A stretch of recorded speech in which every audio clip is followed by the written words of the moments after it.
give unto the near of kin their rightful portion, as to the needy and the traveler of no fixed station. This will be best for those who seek God's very pleasure, and it is they who surely prosper.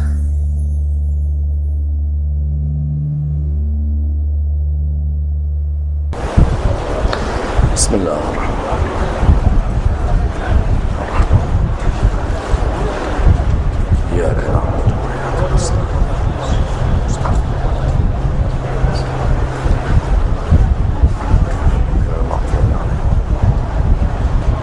رحم الله من قرأ سورة الفاتحة. بسم الله الرحمن الرحيم. اهدنا الصراط المستقيم صراط الذين أنعمت عليهم غير المغضوب عليهم ولا الضالين. بسم الله الرحمن الرحيم.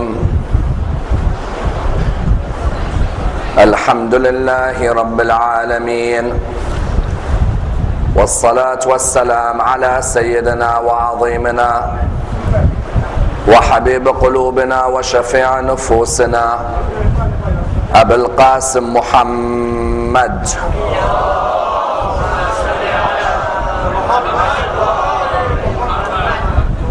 وعلى أهل بيته الطيبين الطاهرين وأصحابه الغر الميامين. الحمد لله الذي جعلنا من المتمسكين بولاية سيدي ومولاي علي بن أبي طالب.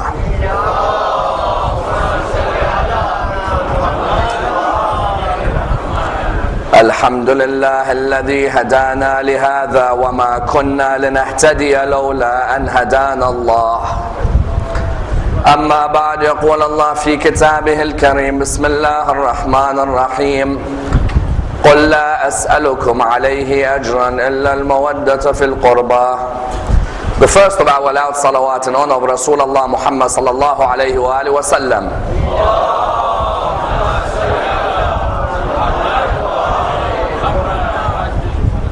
The second in honor of Amir al-Mu'mineen Ali ibn Abi Talib.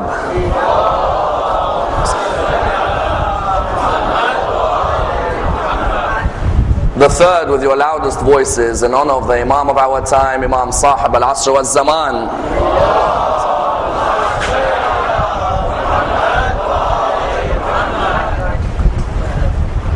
There is a request for the brothers to come as close to the front as possible. Sallu ala Muhammad wa ali Muhammad.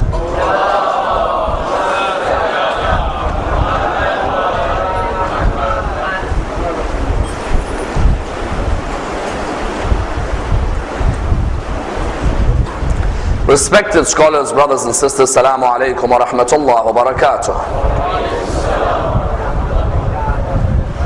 The Holy Prophet Muhammad sallallahu alayhi wa alihi wa sallam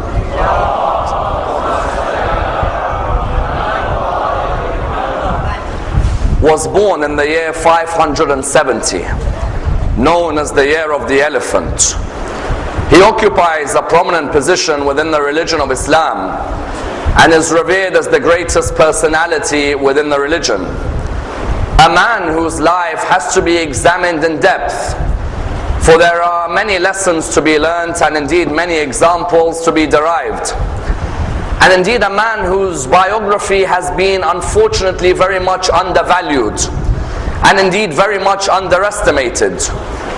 Therefore it is vital that we discuss his biography from the day that he was born until the day he died, in order that we are able to, number one, take as many practical lessons from his life and apply them into our own lives, and then number two, remove any misconceptions that surround his biography.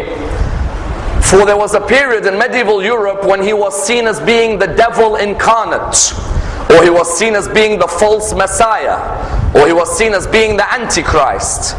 And therefore there is a need for us to dissect the biography in order that we present him in his true light as a mercy for mankind and a moral exemplar to everyone. As we said, he was born in the year 570, known as the year of the elephant. The Arabs did not have a calendar dating system as such. The Arabs, what they used to do, they used to look at what was the important event in that particular year, and then give the name towards the year. As in, for example, if there was a famous personality who died, they would name the year after that personality. Or if there was a war that took place, they would name, for example, the year after that war. The year within which the Prophet was born was called Am al-Fil, the year of the elephant, because of an incident that took place involving an army of elephants. Because what you had at the time, you had within Arabia people who used to go and visit the Kaaba. In Yemen, there was a church which was built by an Ethiopian man by the name of Abraha. Mark the words Ethiopian, because Abraha's niece is Bilal al-Habashi's mother. Abraha's niece, later on when she's caught as a prisoner, she gets married within one of the Arabian tribes and she gives birth to a son by the name of Bilal. Hence, when Bilal is known as of the people of Habash, it's because his mother's uncle was this Abraha, who was an Ethiopian but was the governor of Yemen. Abraha had always been envious of the fact that there were people who would go towards the Kaaba but not come towards his church in Yemen. He had tried to send emissaries and ambassadors to go towards the Kaaba and to try and tell the Arabs that, listen, leave your place of worship because your place has been polluted. Originally you are people of Abraham, but now you worship idols. It's better that all of you come to my church in Yemen and make my church the main center of the area. When he had sent one of his emissaries, when he noticed that the emissaries were not successful, the narrations tell us that he decided it's better for him to take his army and march into the Kaaba and to take an army of elephants. Hence, within the religion of Islam, you have a chapter called Surah Al-Fil, chapter 105 of the Quran. And the chapter begins, Bismillah ar-Rahman ar-Rahim. Alam tara kayfa fa'ala rabbuka bi ashabil fil. Have you not seen how your Lord dealt with the people of the elephant? Because when Abraha came, he came with elephants. There was only a few elephants that he bought. But as we know, elephants are oversized, that there only needs to be a few for them to capture your attention. When he came towards Arabia, he came with these elephants, and there were people who definitely were scared. That's why the main person who counteracted him was who? Was Abdul Muttalib, the grandfather of the Prophet. Abdul Muttalib told the people, number one, go and hide in the desert hills. So they went to hide in the desert hills. Then Abdul Muttalib was chosen by the people to go and meet Abraha. Notice from the beginning of the biography of the Prophet, we see that the line of Abraham through Ismail is still looking after the birthplace of Ismail.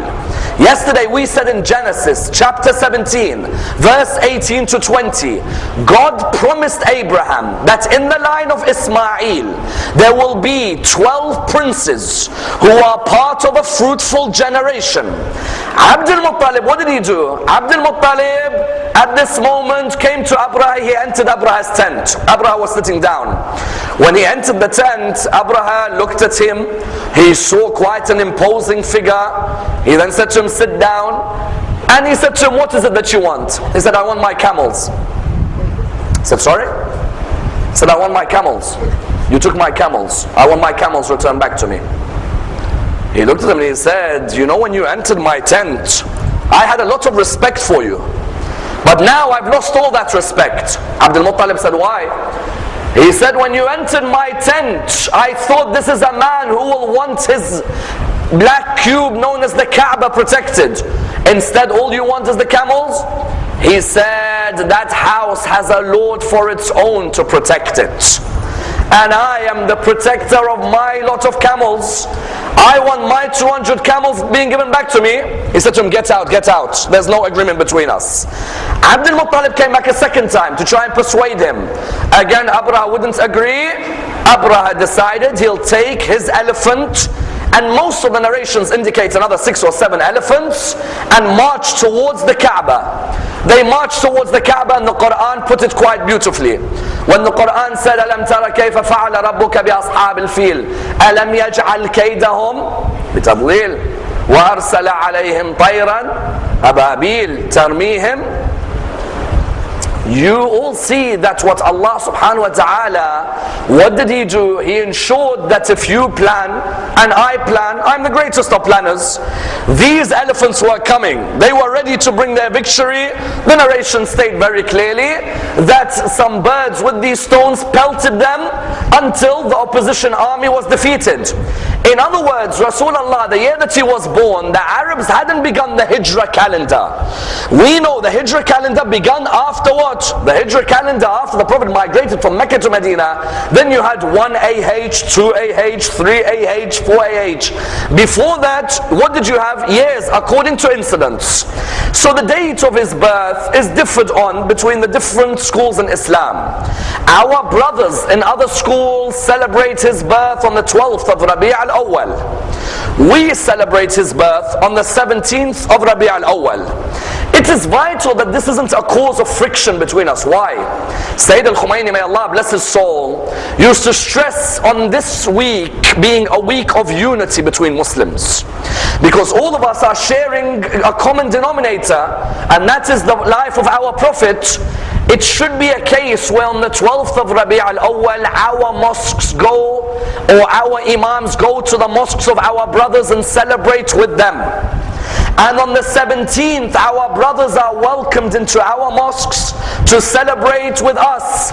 There is a difference of opinion, and in the historical research you'll find, I think barring Shaykh al-Kulaini, most of the others will say that he was born on the 17th of Rabi' al-Awwal. It wasn't an easy first few years for him. Imagine in your first few years, your father passes away, according to some narrations, only a few months into his life. His father Abdullah passes away, and therefore Rasulullah is born an orphan. Hence the Quran saying, أَلَمْ يَجِدْكَ يَتِيمًا فَآوَى. When the Quran says, أَلَمْ يَجِدْكَ يَتِيمًا فَآوَى, what does it mean? It means, did we not find you an orphan? The Prophet, when he was born an orphan. His mother Amina was alive, but his father Abdullah had passed away. And his mother Amina did what most Arabs do to their babies at the time. If you were of the noble aristocracy of Mecca, what would you do to your baby? After 8 days of the birth of your baby, the Meccan aristocrats would take their babies to the desert, so that their babies are suckled and breastfed by a wet nurse in the desert. Someone asks why, as in Amina is his mother, why can't she suckle him? Why does she have to take him to the desert? There were a number of reasons the Arabs would take their babies to the deserts, and especially the aristocrats. If you were poor, it wasn't that easy. But if you were an aristocrat, you take your baby to the desert for a number of reasons. Number one, and please understand these reasons, because they have a major role on the upbringing and the psyche of the Prophet. The first reason, it allows you to grow up in an environment where you are independent and you are a free thinker for the first few years of your life. What do we mean? We mean in the desert there isn't buildings and there isn't all of these forests surrounding you and lots of humans and shops and markets and trade. In the desert it's open. You can sit there and look at the creation and reflect upon your own creation. Reflect upon your own meaning in life. Reflect upon your own role. The Arabs who would send their babies to have their first 8 or 10 years in the desert would want that baby to be living in a world where they grow up as a child who is not told what to think, but is rather shown how to think. The first reason they take him there is that. The second reason is because Mecca's climate wasn't a healthy climate for children, both in terms of what they saw and what they breathed. Imagine you're a child growing up in a climate where you see baby girls being buried alive. Is that a good start to your life? Or you see people performing tawaf of the Kaaba, circumambulating the Kaaba naked. The Arabs used to go around the Kaaba and tawaf naked, because they said God created us free So there's no need for clothes. Clothes are impure. Let's go and circumambulate his house like how he created us, completely in the nude. The Prophet, his mother Amna, wanted him to be growing up where? Grow up in the desert, so he doesn't see this. Number 3, because Mecca's wind and air, as I said, it was hot, it was unhealthy, there were pests and epidemics. So his mother Amna did what? She made sure that he was sent there. The first lady to have breastfed him, and most narrations say 2. The first one, and both of them were chosen by who? By Abdul Muttalib, his grandfather.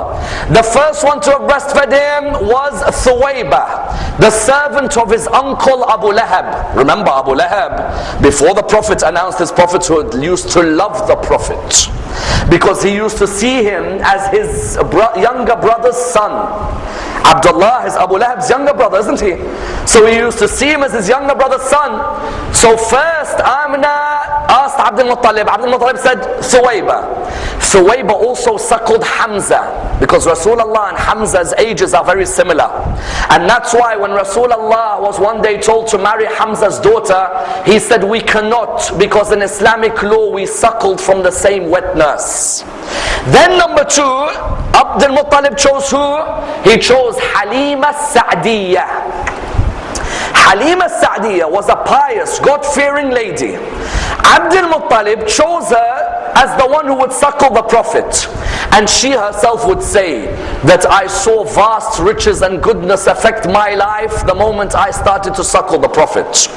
Some narrations in Islamic history try and tell us that when the Prophet was with Halima, as a 2-year-old, he remembered. Mark the words, he remembered. It's quite interesting.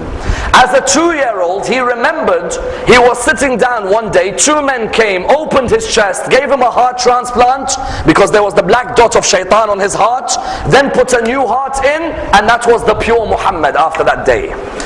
We of course differ with this idea. As in, number 1, if I have the dot of shaitan, it's not on my physical heart. The dot of shaitan, is the meaning is meant to be on my nafs, isn't it? So I don't need a heart change. Number 2, the Prophet was born with this purity. He did not need people to come and open him up, have an operation, and then move on. For the Quran would later say, Alam nashrah laka sadrak. We are the ones who expanded that breast which was able to take in knowledge. Therefore, some narrations try to say Halima saw this in the Prophet. We differ with this. Halima twice went back to Amina, the mother of the Prophet, and said to him, do you want to take him back in Mecca? Amina twice replied back to her, oh Halima, keep him there, because I see diseases and epidemics which will affect him. And therefore, some people ask the question, if God loves Muhammad so much, why let him have such a difficult beginning as an orphan? As in, why doesn't God allow him to have a natural beginning like everybody else, a father and a mother? When the Imam was asked this question, he replied, God wanted to ensure nobody protected and brought up Muhammad but himself. He wanted to oversee that the Prophet would not show obedience to anybody, even from his early life, except himself. Sometimes your parents may sway you one way or the other, even though his parents were loyal believers in God's message. The Imam said he wanted that God is the one who oversaw his development. Therefore you find from a young age, his father dies, then his mother dies, then after that what? After that his grandfather Abdul Muttalib looks after him, his grandfather dies within a couple of years, then he is brought up by his uncle Abu Talib. His uncle Abu Talib acts as the backbone not only to him but to the message of the religion of Islam. That uncle Abu Talib preferred his nephew even above his sons. And his wife Fatima bint Asad was exactly the same. His wife Fatima bint Asad, when the Prophet buried her, he said, this is my mother. This is the lady who preferred me above her sons. This is the lady who used to clothe me and wash me and look after me. And she is the one who nourished me. You notice that these were the two who looked after him. And that's why the Prophet from a young age, there is a certain question that is asked. What do we know about him before the age of 40? Because in a few moments, we'll look at him from after the age of 40. But before the age of 40, if you were to ask many Muslims, tell us about your Prophet before the age of 40, many are unaware of his biography. You notice that before the age of 40, when Abu Talib was bringing up, Abu Talib, the Prophet would latch onto him everywhere. To the extent that Abu Talib himself narrates, one day I was about to leave for Syria on a commercial expedition. The young Muhammad was only 12, he latched onto me as I was leaving. When he latched onto me, it hurt me that this my nephew is an orphan. Let me take him with me. The narration states that he took him towards Syria. On the way towards Syria, they walked past a monastery. The monk, when he sees these people coming, they say to him, we are coming here to reside for the night. The monk looks at them, what does he say? The monk says to Abu Talib, all of you can come and are welcome to eat what you want to eat. But Abu Talib, I want to ask you a question. He said, what is it? He said, you know that young man was walking alongside you. Bring him tomorrow with you as well. Abu Talib said, very well, I'll bring him tomorrow. The next day when Abu Talib came, he looked at him and he said to him, where's the young man? That young man who was walking alongside you? He said, my nephew. He said, yes. He said, he's just over there. He said, call him towards me. At the age of 12, and this is one of our proofs within Islamic theology, that from a young age he was already inspired with the knowledge of God and the knowledge of his mission. At the age of 40, it's not that he became a prophet, it's that he was now told to announce his prophethood. Before that he knew, because when that monk comes and he sees him, he says to him, in the name of Allah and Uzza. As soon as the Prophet heard this, he said to him, do not bring those names in front of me. Those are the most detested names to me. They were the idols of Quraysh. Then the monk said, I want to give you some sadaqah. He said, we do not accept sadaqah. Then he said to him, can I see the mark between your shoulders? He allowed him to see the mark between the shoulders. He looked at Abu Talib. He said, Abu Talib, if you did not know already, because Abu Talib is already knowing, if you did not know already, then know that this young man is what? Know that this young man is the prophet who Jesus spoke about and who Moses spoke about. And beware of the enemies that he's going to face. And he at that moment said to him, Abu Talib said, how did you know? He said, forget these signs. When you were walking and Muhammad was next to you, I saw every tree bow down after Muhammad left it. Therefore, what do you have? You have from a young age, at the age of 12. But even after the age of 12, there is this innate love for justice and removal of oppression. In which way? One of the greatest incidents in his young age was at the age of 20. And years later, he would always refer back to this. At the age of 20, he refers to when he joined and formed a group called Hilful Fudul. Hilful Fudul, what was it? In Arabia, many people would come for the markets.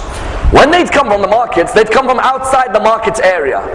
When they'd come from outside the market area, the narration states, they'd come from outside the market area and they'd bring their goods and the people of Arabia would buy.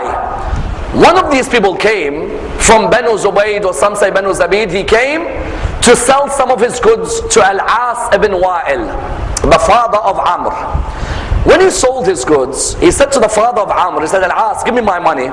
He replied back to him by saying, which money? He said, you've just taken my goods, I want my money back. He said, there's no money for you.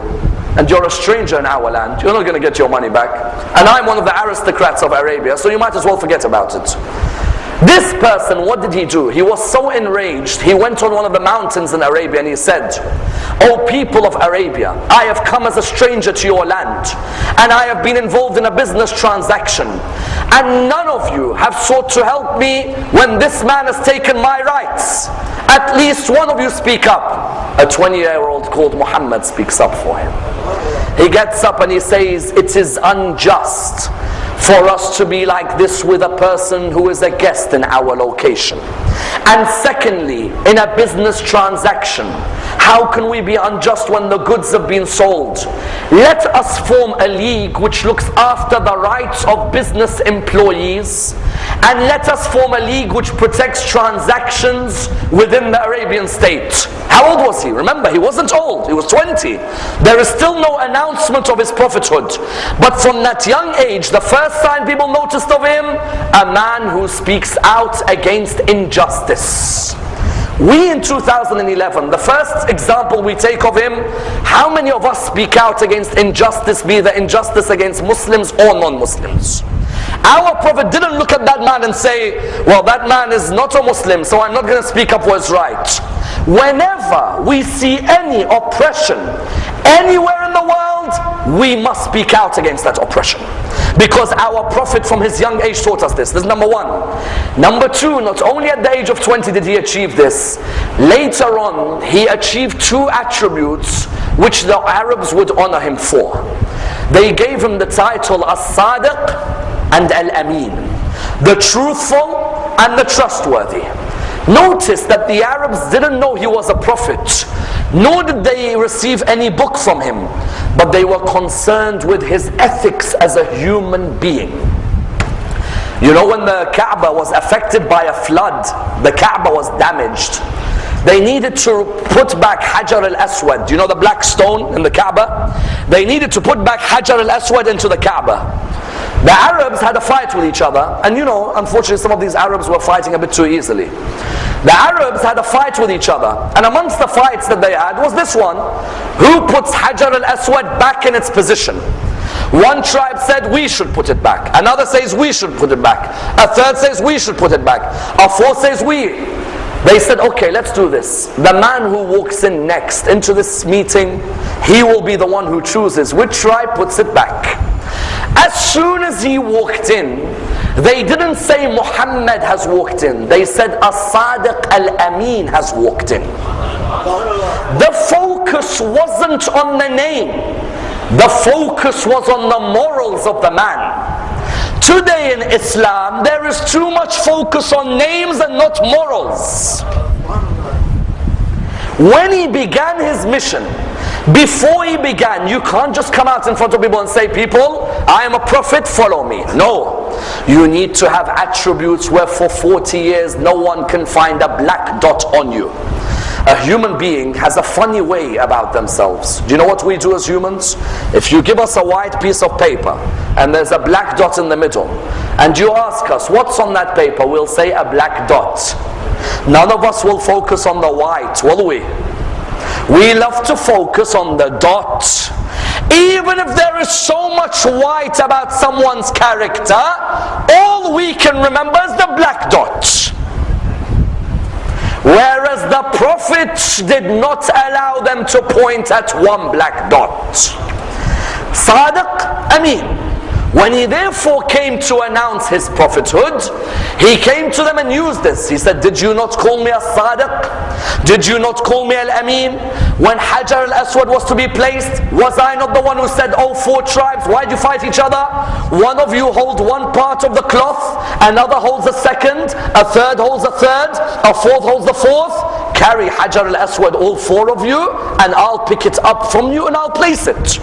When he announced his prophethood at the age of 40, the question arises, what was the aim of his prophethood?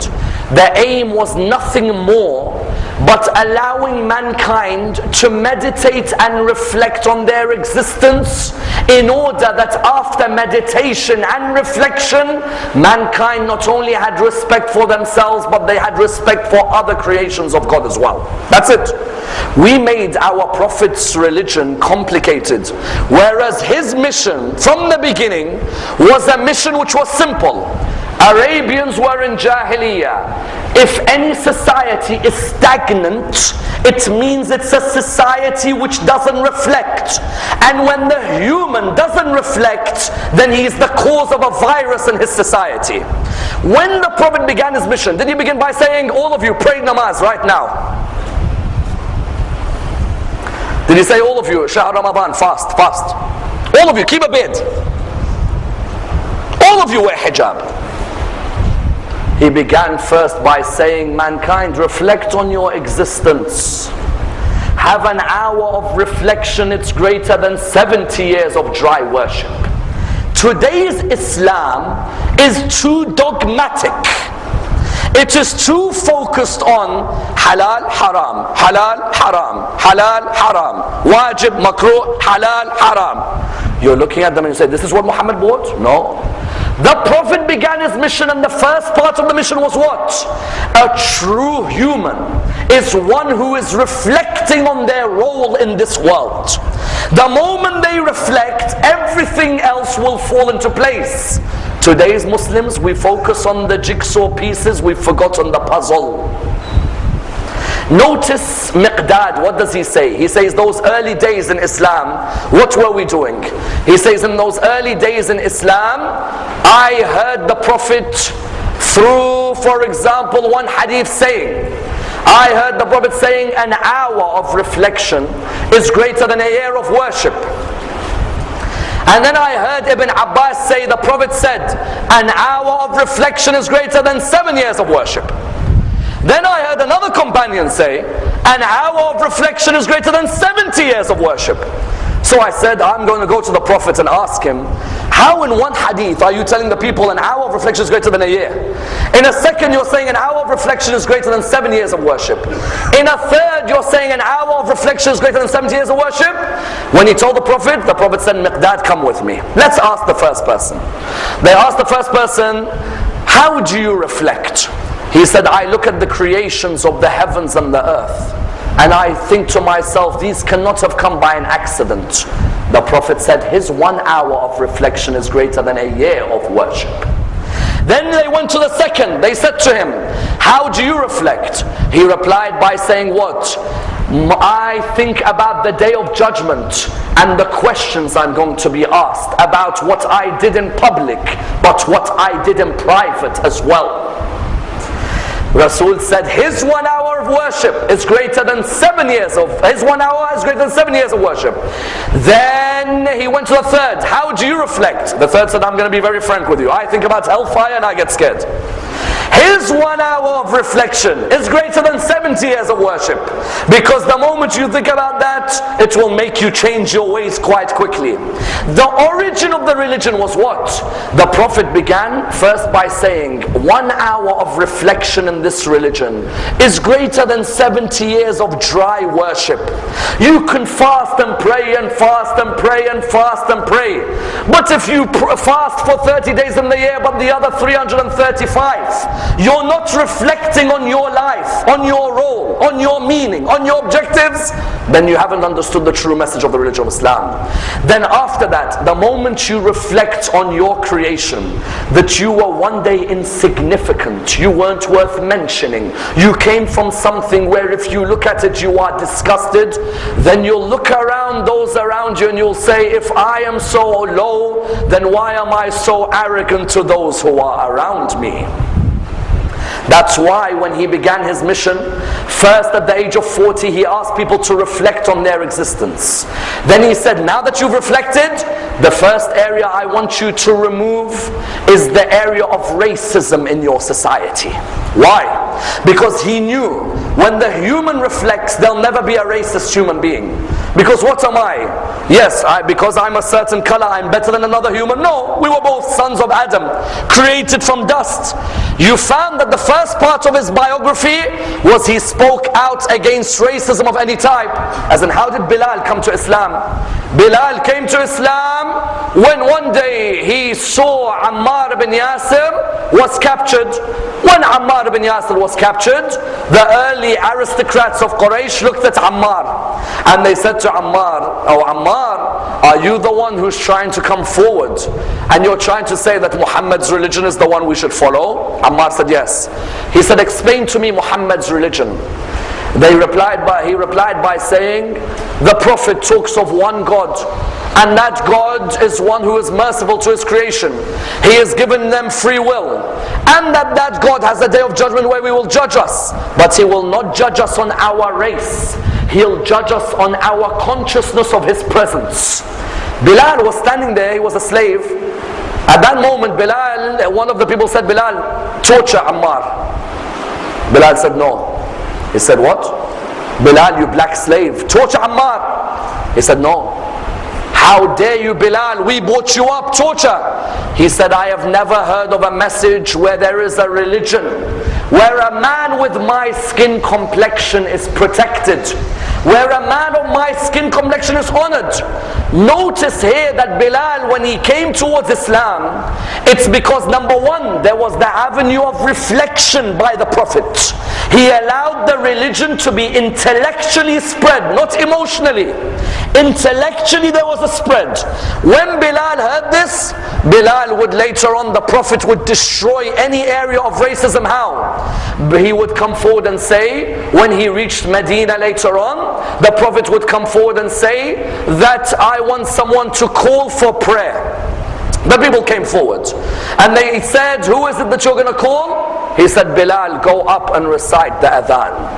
In one step, he destroyed racism right from the beginning. Therefore, number one, racism, Rasulullah taught that is to be destroyed from the beginning of his message. Number two, not only do you respect people of different races, learn to respect people of different religions. Because in the early years of his prophethood, his companions were being tortured. So the Prophet came to Ja'far ibn Abu Talib, Ja'far the son of Abu Talib. He said to him, Ja'far, go to Abyssinia, leave with the companions. Ja'far said to him, where shall we go and why? He said, Ja'far, go to Abyssinia because you will meet a Christian priest. Notice the message. On the first level, he wants to remove racism. You respect other humans. Then number two, respect people of other religions. If their principles are the same as ours, then they are closer to us than people of our religion who are hypocrites with our principles. Ja'far goes to Abyssinia and he meets the Christian priest. Amr ibn al-As is alongside Ja'far. When Ja'far comes, the Abyssinian priest says to Amr ibn al-As, who are these people? Ja'far replies by saying what? He replies by saying, we are people who believe in all the prophets and the final prophet of God, who spoke about Jesus, son of Mary. When the priest heard this, he said, what does your book say about Jesus, son of Mary? He said, our book says that Jesus, son of Mary, was born from a virgin birth, and a chapter is named after his mother, Maryam. This Abyssinian priest, the Prophet could have easily said, but he's a Christian and they believe in crucifixion and we don't believe in crucifixion. No, he is a fellow believer in God and there is more in common between us than there are differences. Notice the attitude at the beginning of the religion. It wasn't an attitude like some Muslims today, where they don't look at another human being as a fellow member of humanity, rather they look at them as disbelievers. The early message was what? Number one, no racism. Number two, respect people of other religions, because those people have principles which we preach and understand. And that's why Ja'far, because of this, was allowed to stay in Abyssinia and build the early Muslim community in Africa. That was number two. Number three, in the early years in Mecca, he noticed, not only respect other humans, not only respect other religions, respect the other gender as human beings. Because these girls were being buried alive. The Prophet was noticing that these people had no morals. They were taking the girls and burying them alive. Even someone like Umar ibn al-Khattab himself narrates. Umar ibn al-Khattab narrates that in the days of Jahiliyyah, before Islam came, we used to bury our daughters alive. He says there are two things. One of them makes me cry and one of them makes me laugh. He said the one that makes me laugh is that we used to worship a god made out of dates. They made an idol made out of dates. You know dates which you eat? And he says we used to worship it, but when nobody's looking, we take a date and we eat it. By the end of worship, that god was dead. Then he says that used to make me laugh. Then he says there was an area which made me cry when I used to bury my daughter alive. Says my daughter held on to my beard as I was burying her, but I got the spade and I hit her and I buried her alive. Rasulullah, the Prophet, would notice, if I've come to this society, I first told them to reflect. They've begun to reflect. First, let them respect fellow own nations and not be racist. Second, let them be tolerant of other religions. Thirdly, let them respect the role of the woman in society. Because if I give the rights to the woman, then we'll have great nations. Notice what he does. First, the woman is not to be buried alive. Second, the woman is to inherit and not be inherited. In the past, woman would be inherited. The Prophet comes and says, no, she has the right of inheritance. Number three, a dowry is to belong to the woman. In the days of Arabian Jahiliyyah, the dowry goes to the father of the girl, not the girl. When he came, he said the dowry goes to the girl herself. Number four, heaven lies underneath the feet of a woman. Heaven lies underneath the feet of the mother. When the Prophet, one day, a Jewish young man becomes Muslim, he comes to the Prophet. He says, "O Prophet of God, my mother is Jewish, but I am a Muslim. How do I treat her now that I've become a Muslim?" The Prophet said, "You treat her better than you used to treat her before." He went home, he started doing all the chores. His mother looked at him. She said, "Ever since you became a Muslim, you behave like this. Why?" He said, "My Prophet tells me heaven lies under your feet." She said, "If this is what the Prophet preaches, then I want to join the religion of this Prophet." That was then number four. Then number five, as part of his moral system, even his enemies would respect him, in the idea that many of them would keep their trusts with him. On the night that he left Mecca, 13 years he was in Mecca, 10 years he was in Medina. On the night that he left Mecca, he left Ali ibn Abi Talib behind to sleep in his bed. Was that the only role of Ali ibn Abi Talib? No. Ali ibn Abi Talib had a second role. "O Ali, after you have left my bed, the next day, return the trusts of my enemies that they entrusted with me." Imagine the enemies of Quraysh would say to the Prophet Muhammad, "We don't believe in you, we hate you, we think you're crazy. Do you mind looking after our gold necklace for us?" Because it was an ethical trait where even though the person is my enemy, I as a prophet of God have not come to make enemies. If I can show that I am trustworthy, let my enemies deposit with me. Therefore, after Mecca 13 years, he moved on to Medina. And the fifth important area when he left after 13 years, at the age of 53, when he went to Medina, when they fought him in his battles, many people would come and say Muhammad spread his religion by the sword. Whereas the reality is those battles that occurred were defensive battles and they were not offensive. If they were offensive, then you could say that he spread the religion by the sword.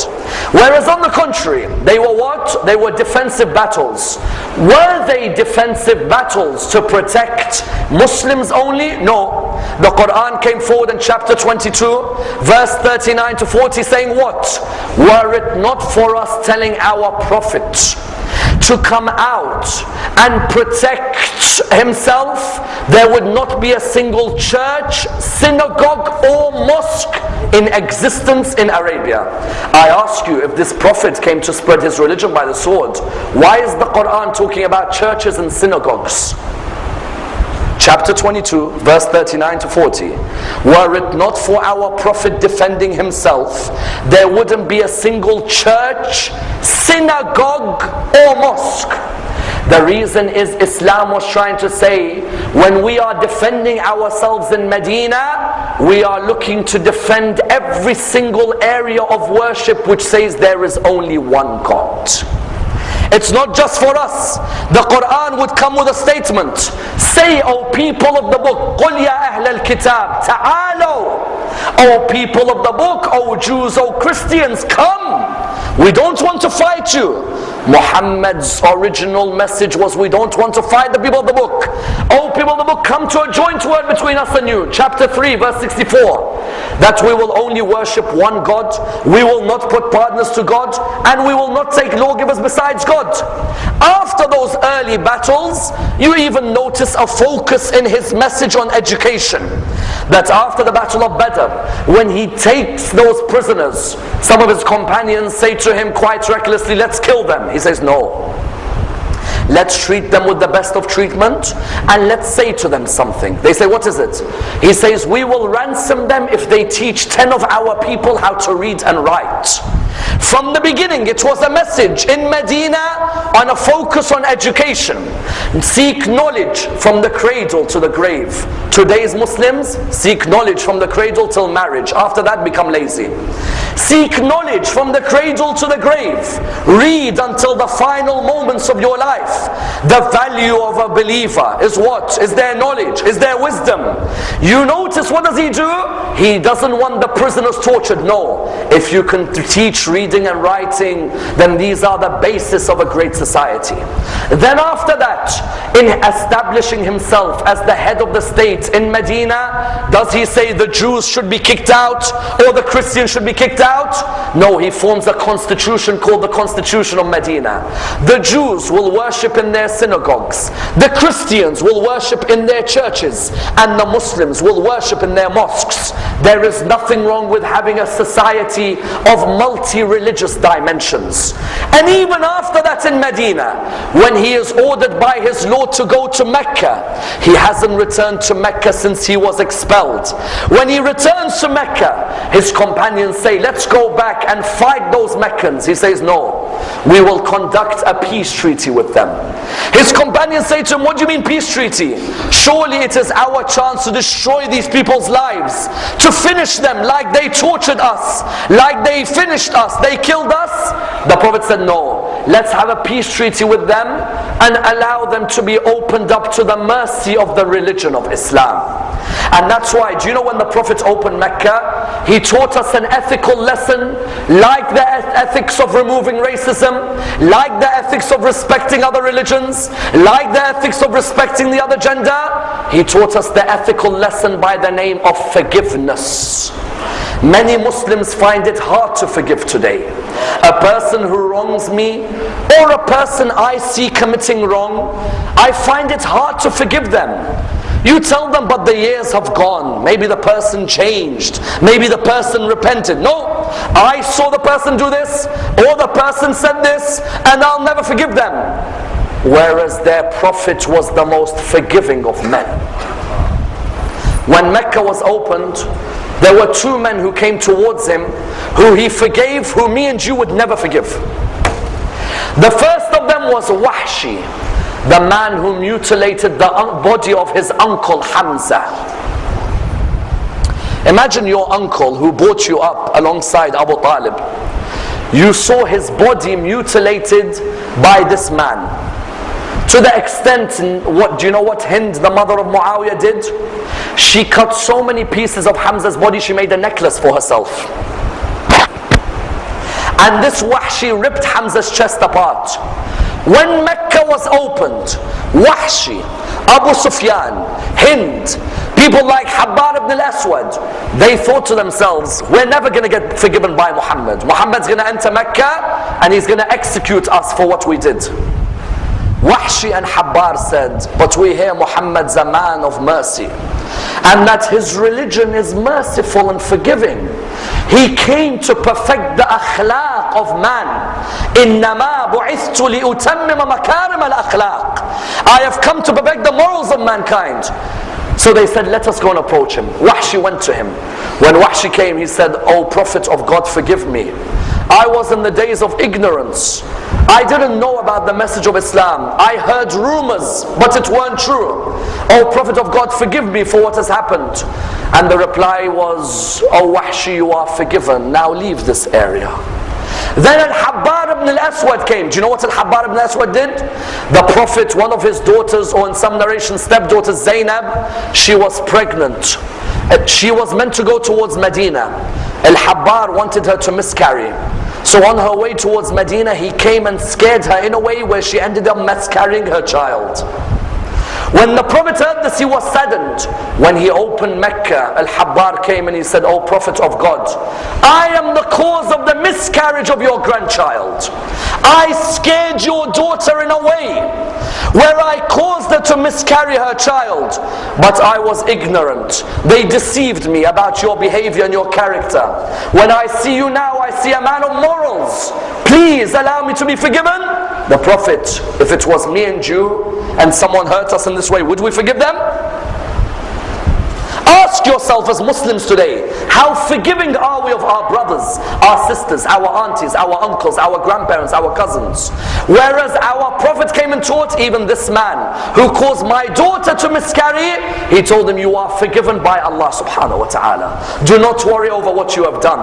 And that's why his focus would also be that the basis of a great community is all of these ethics of tolerance and patience and forgiveness, especially patience. You think as us as Muslims today, we have to be patient? We take it from him. Some of us have to be patient in our marriages. Some of us have to be patient with our children. You find he had to be patient with his marriages and with his children. With his marriages, would you believe he had married a lady by the name of Shamba?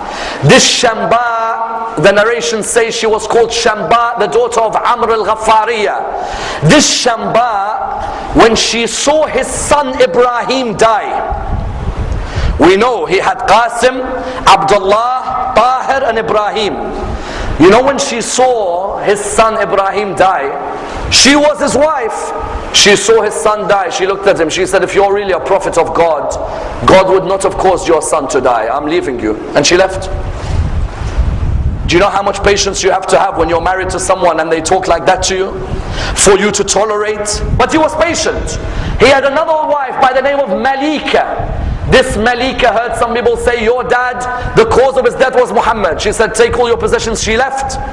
Sometimes in our lives we say, look what we face. Your prophet had to face more. Your own prophet had to face more. But he used to say, patience is to faith like the head is to the body. There can be no body without a head, and there can be no faith without patience. Even he had to see a loss of his children. His son Ibrahim died, his son Qasim died, his son Abdullah died. Some of us today say, how comes our children died? How comes my friend's children died? When we say Rasulullah is an uswa and examples, because everything that we face, the Prophet faced in his life as well. And that's why before he died, he did what any great leader will do. He made it clear to his people that even though I am dying, I will first ensure that I leave behind guidance for you. He left behind guidance on the day of Ghadir when he raised the hand of Ali. And he made it clear to the people that I will never leave this world without ensuring that there is a guide for you who continues to protect the message in the way I gave you the message. But his final act was a true act of charity. His final act was, in Islam, as causing a smile for a fellow human is an act of charity. When his daughter Fatima came towards him when he was dying, there is a narration which states that first she cried, then she smiled. In this one act, the Prophet was showing us that from the beginning of my life until the end, ethics and morality was the message of my biography. When Fatima turned around, they said to Fatima, you cried and you laughed? She said, I cried because he told me he is about to pass away.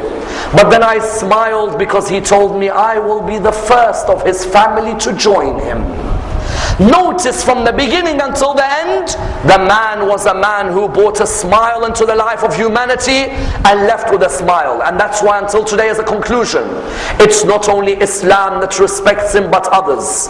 Guru Nanak believed Muhammad was an agent of Brahman. You find, for example, that somebody like the Christians, the Latter-day Saints, say although we do not believe in him as a prophet, we say he was a moral exemplar to mankind. And no better words than the words of Gandhi when he said, it is impossible that millions are attracted to this man because of his sword. No, it's not his sword. It was his pledges which he kept, and his simplicity in his life, and his devotion to his family and friends that made this man the man that he was. Gandhi then said, I was saddened when the second volume of his biography I finished reading, because I wished I had learnt more about this man, a man who there is none like, a man like Muhammad sallallahu alayhi wa sallam. Let us raise our hands and pray to Allah subhanahu wa ta'ala to raise us with Muhammad and Al-Muhammad, to allow us to implement the lessons from his biography, and to allow us to receive his intercession in this world and the hereafter. Inshallah, tomorrow we will continue with the biography of Imam Ali ibn Abi Talib. Wassalamu alaikum wa rahmatullah wa barakatuh.